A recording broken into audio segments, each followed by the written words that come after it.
তৈ তৈ তৈ তৈ তৈ আমার বয়ম পাখি কই তৈ তৈ তৈ তৈ তৈ ব্যথা পাইছিস কিছু হবে কিছু হবে করবে না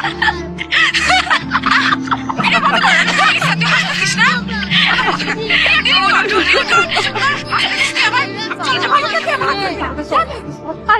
আমার বেশি লাগবে না। আরে আমি তো ভিডিও ডিলিট করে দিছি একটু পরে, এখন এটা অন্য কেউ আপলোড দিলে আমি কি করবো? তুই আপলোড করলি কি জন্য? আমি বুঝি নাই সারা, সরি। আমি বুঝি নাই, সরি। হাই সারা সারা ওয়া আজো সারা। এই ছোটটা নাই না? না স্যার, ছোটটা হবে না। ঠিক আছে না, এই ছোটটা তুই বড়টা ম্যানেজ করতে পারিস না? এত বড় হোটেল এইসব সারা এদিক গেলি সুইমিং পুল ওদিক তুই গেলি এখন আমার উপর রাগ করে আসিস? সারা প্লিজ প্লিজ আমার কথা একটু শুন। সারা সারা সারা প্লিজ সারা তোমার একটা শরীর দিয়ে কপাস করে পড়ে গেল, বুঝছিস? আমি তো দেখে হাসতি একটা মানুষ অ্যাক্সিডেন্ট করে স্লিপ করতেই পারে, খুবই স্বাভাবিক একটা ঘটনা। এটা তো ফান করার কি আছে?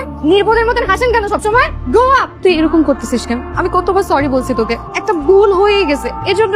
তোরে কি কেউ ট্রল করতেছে? না, করতেছে আমারে। বলছি তো সারা, মাফ তো করে দিতে পারিস, তাই না? আপনি কিন্তু অনেক সুন্দর নাচেন, সিরিয়াসলি আমার মাথা ঘুরে গেছে একদম। আমি তাকাইছিলাম ভিডিওর দিকে, আপনি এত সুন্দর নাচেন। Thank you. আপনার ফ্রেন্ড ভিডিও আপলোড না করলে তো আমি দেখতে পেতাম না এত সুন্দর নাচেন। আপনি কিভাবে জানলেন ও ভিডিও করছে? আমি শুনছি, মানে ওভার হিয়ার করছি। আপনি আমাদের কথা ওভারহিয়ার করছেন কেন? জানেন না মেয়েদের কথা ওভারহিয়ার করা ভালো না? রিটার্ন। কোপাই গেছিস এই মেয়ের এম বিয়ে করবেন? কি? কোন মেয়ে?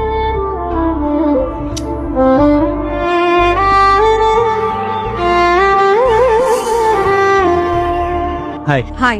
ও আজকে নামবে না, রুমই থাকবে সারাদিন। ওকে থাকুক, আমি আপনার সাথে দেখা করতে আসছি। আই থিঙ্ক আমাদের পরিচিত হওয়া উচিত। আমি রনক আহমেদ। রনক আহমেদ কেউ খুব প্রিয় বান্ধবী আপনার, একমাত্র বান্ধব। সেই জন্য এত চেষ্টা করছিলেন কাছে। এটাই তো ফ্রেন্ডশিপ, তাই না? সরি, আমি আসি। আপনাকে আমার খুব না। ভালো লাগছে, মানে আপনার মন মানসিকতা খুব ভালো লাগছে। যেভাবে জানতাম দিয়ে বন্ধুকে কনভিন্স করার চেষ্টা করছিলেন, ভুল করেও সরি বলছি। এটা কিন্তু খুব বড় একটা ভুল। Beauty is not only skin deep, বলে না? সেটাই। আপনার বাহিরটা না, তার ভেতরটাও খুব। হ্যাঁ, থ্যাংক ইউ। আসি। আমি বললাম আপনাকে আমার ভালো লাগছে। জি শুনছি আমি। আপনার যে কাউকে ভালো লাগতে পারে, আপনার দীপিকা পাডুকোনকেও ভালো লাগতে পারে, কিন্তু দীপিকারও তো আপনাকে ভালো লাগতে হবে, তাই না? হ্যাঁ, এগুলো তো ভাবি নাই। মানে আমি হচ্ছে এসে বললে হয়ে যাবে তো। মেরিন ড্রাইভ যাবো কিভাবে? Allow me please. চান্দের গাড়ি নিয়ে যাবে, চান্দের বাড়ি। Sorry, lame joke. আপনার নাম কি? জামান। ও রনক আহমেদ। আপনি যে যশোরের মেয়ে, পরিষ্কার বোঝা যায়, খুব চাঁদনি। Common sense. আমি যে যশোরে কিভাবে জানলেন? By born Jessore. যশোরের অলিগলি সব চিনি। ভিডিও কই করেছেন বলে দিতে পারবো। কি? কিছু না। না বলেন, হাসলেন কেন? সে আপনার ফ্রেন্ড না খুব পচা আছে। আমি সরি বাট খুব পচা আছে। তাহলে মিথ্যা বলছেন কেন যে মাথা ঘুরে গেছে নাচ দেখে? কি করবো, কাদা ছিল তোমাকে, ভালো লাগে না দেখে আমার।